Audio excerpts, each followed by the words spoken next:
He had a nice hold on him. So how was he released? Court is in session. This is the case of Sheridan Gorman, 18 years old, a freshman at Loyola University Chicago. She was walking with friends near campus when a masked gunman approached and shot her in the head. Police say she may not have been the intended target. The man now charged with murder, Jose Medina-Medina, 25 years old, a Venezuelan national in the country without legal status. He had already been stopped at the border and released into the country, most likely pending immigration proceedings, then arrested in Chicago for shoplifting and released again. And here's the part that matters.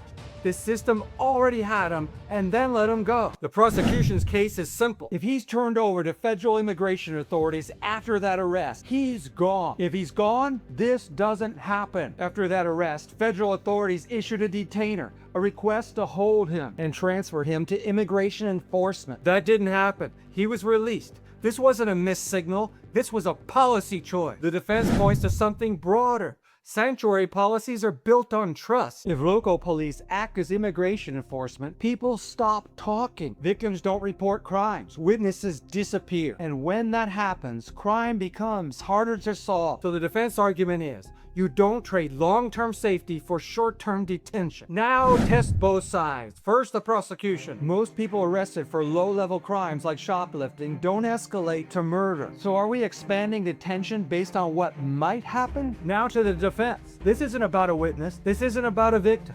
This is about a defendant, already arrested, already ID'd, already in the system. So the question then becomes, how exactly does releasing someone without legal status, after a criminal arrest, without honoring the federal immigration detainer, actually make the community safer? Here's my ruling. Sanctuary policy is built on trust, and that trust may matter for victims or witnesses, but this case was not about a witness or a victim. It's about a defendant, an individual already arrested, already inside the system, already ID'd. Federal detainers exist because the federal government is attempting to enforce the law. And here we had someone subject to removal even before the arrest, and then the arrest for the criminal offense. At that point, this was no longer theoretical.